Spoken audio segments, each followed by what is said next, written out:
Station, this is Houston. Are you ready for the event?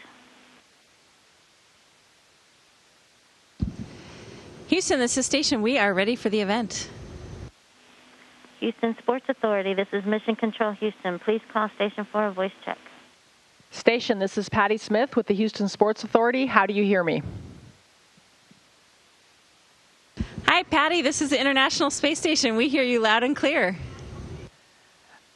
Awesome. Thank you so much for joining us on this today. It's just amazing. We have thousands of people from all over the world that have participated in our 5K Anyway race and are here tonight to join us for this 5K celebration. So you guys are amazing to do this. We are so excited to have you. Can you tell us, a little bit what it's like to just be up there for 6 months in space?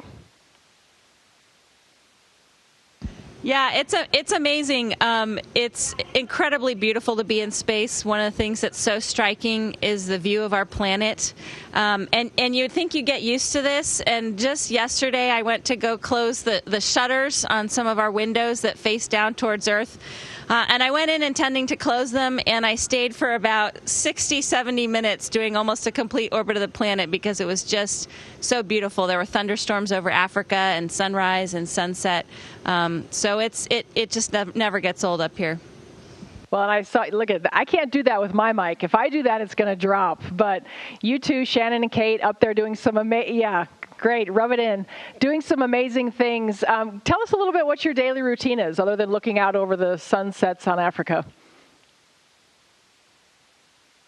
Yeah, there's really no routine day up here, I would say, other than getting up in the morning. After we get up, we have check-ins with all the control centers around the world. There's about 5 different control centers. We check in with them, and then we start our day. Now, the day could be a day filled of maintenance. It could be a day filled with science, or it could be preparation for and conducting spacewalks. So it really just depends on what the priorities of the ground are at the time and how everything is scheduled for us.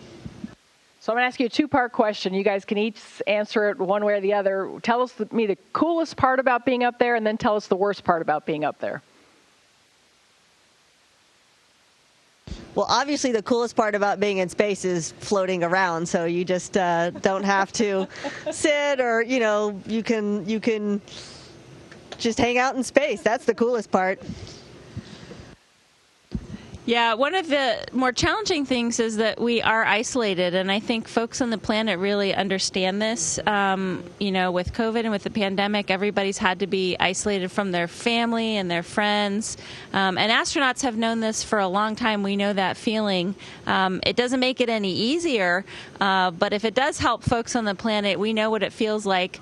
We do get a chance to keep in contact with our family and friends. We can do video calls once a week, and we can call them.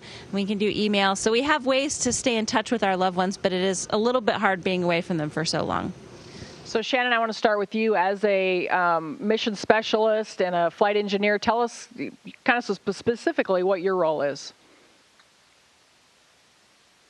My role is to do whatever the ground needs us to do.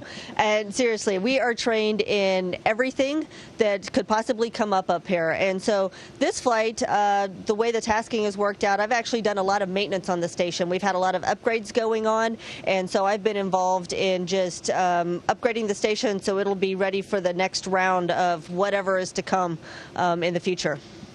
And Kate, I talked a little bit about in the intro about you being the first to sequence DNA in space. For those people that might not know exactly what that means, can you kind of give us an overview? What is that exactly?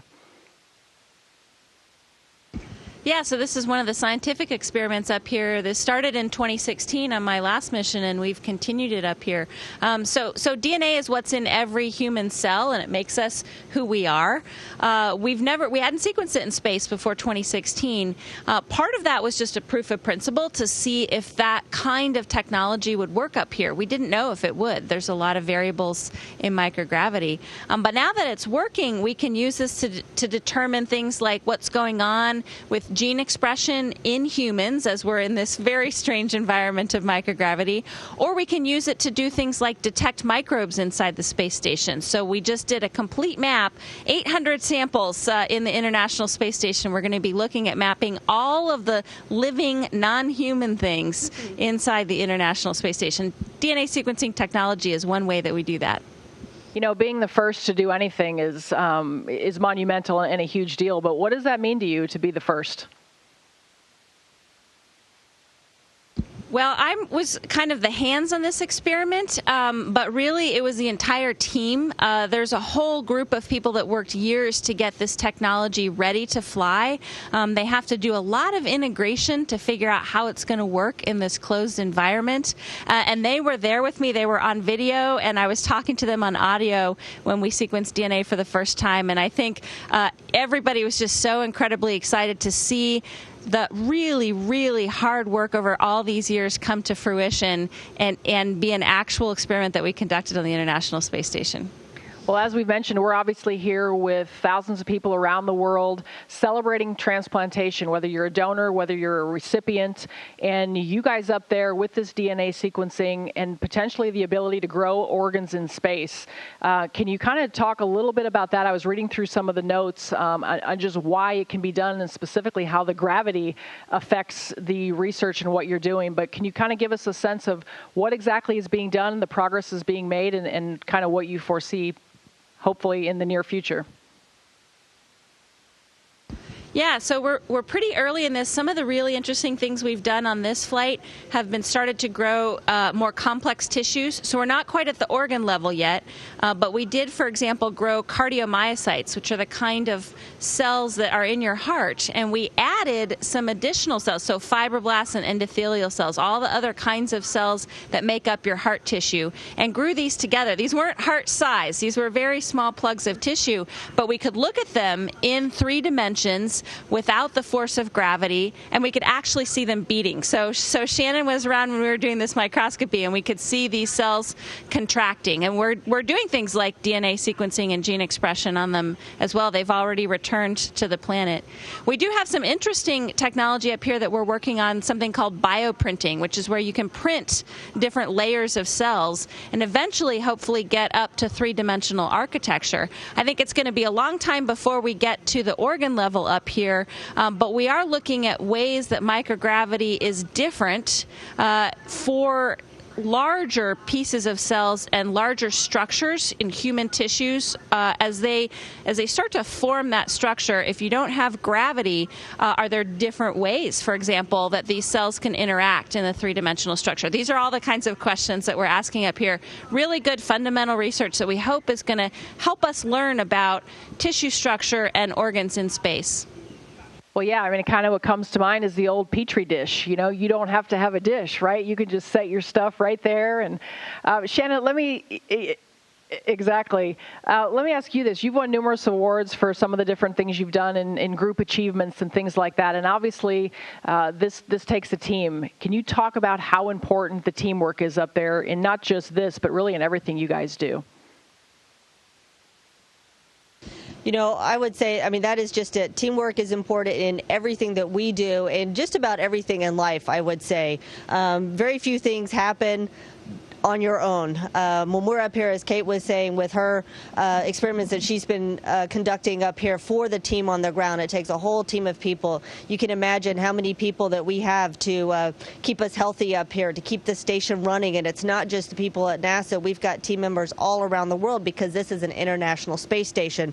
And together, we can get it all done. And Kate and I just happen to be the members of the team that are up here conducting all the research for the people on the ground. And in life, like I say, teamwork is key. You depend on your teamwork or your team members to accomplish great goals, and it's everybody working together is how big things happen.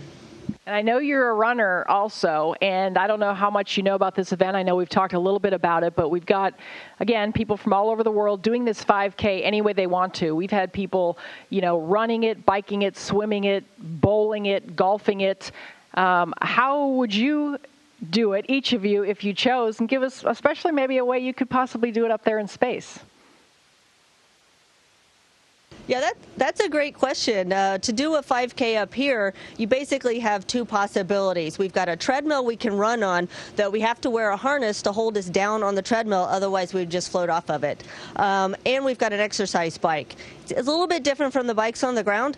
Our feet do clip into pedals like many bikes have on the ground, but we don't have a seat, so we're just clipped in and we can ride. And so those are the two possibilities. If we tried to swim, we wouldn't actually go anywhere. So swimming's not so much an option, but biking or running is what we can do up here. Do you find it any different? I mean, if you're obviously you're a runner, so when you're running on Earth versus running up there on a treadmill, I mean, is it what's the biggest difference? Are you going faster, slower, just the same thing? How does that work? Yeah, I can actually go a little faster up here because I can adjust how much the harness is pulling me down. So if I have it pull me down a little bit less than I weigh on the ground, I can run a little bit faster, and that's fun because then I feel like I'm just such a gazelle up here. I'm just running just beautifully fast. All right, Kate, if you're running up against Shannon, who's going to win in a 5K race on Earth? Well, I haven't been training for marathons recently, but I did do them a while ago. I don't know. Up here, it's like Shannon said, it's very different. Our form is a little bit different. And Shannon actually tried walking backwards on the treadmill the other day. That was very impressive. That's a very good eccentric workout. So I don't know that we could do a whole 5K backwards, but maybe we'll at least attempt it. So you guys have been up there for a while now, and by the time we show this to our participants, you guys will be back. What do you anticipate the first thing is that you're going to do when you get back? Ooh. Kate says eat a salad. I think I'm with her on that. Eat a salad.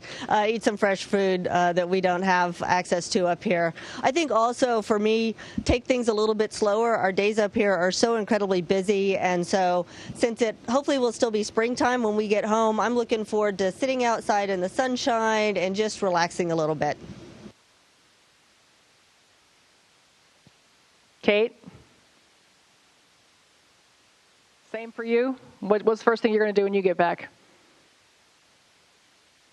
Yeah, Shannon's got some really good ideas. So I think we're going to enjoy being on the planet. It is a little tough when we get back. Things like walking are hard. We've got to do a lot of rehabilitation. So taking it slow is a good idea. And, just enjoying the incredible experience that we've had up here, getting a chance to talk about the mission with our family and friends, show them photos until they say enough. and just really enjoy all the things that our planet has to offer. I think being outside in nature is definitely on my plan. All right, so this is a question that I always think of whenever I think about you guys up there, and as cool as this is, it's amazing, but I don't think you could pay me enough money to go up there because I'm claustrophobic.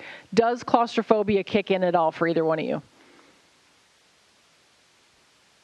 I would say no. The station is actually a pretty big place. You can see the size of space that we're in here, and this is just one tiny corner of the space station. So it's pretty big. We got lots of room, no claustrophobia. All right. Well, we are so grateful to have you on here. Again, all our participants, this was a real treat for them. I know it means a lot to them. They've worked very hard to accomplish what they've accomplished. So thank you both. And I don't know, is there anything you'd like to shout out to all the people that are watching you on this Zoom event today? Oh, we just want to give our best wishes to everyone. What you're doing is incredible, and we really salute your efforts in everything that you do. All right. Thank you both so much for joining us, and good luck, and we look forward to seeing you walking with nice, stern, steady legs back here on Earth real soon. Thank you.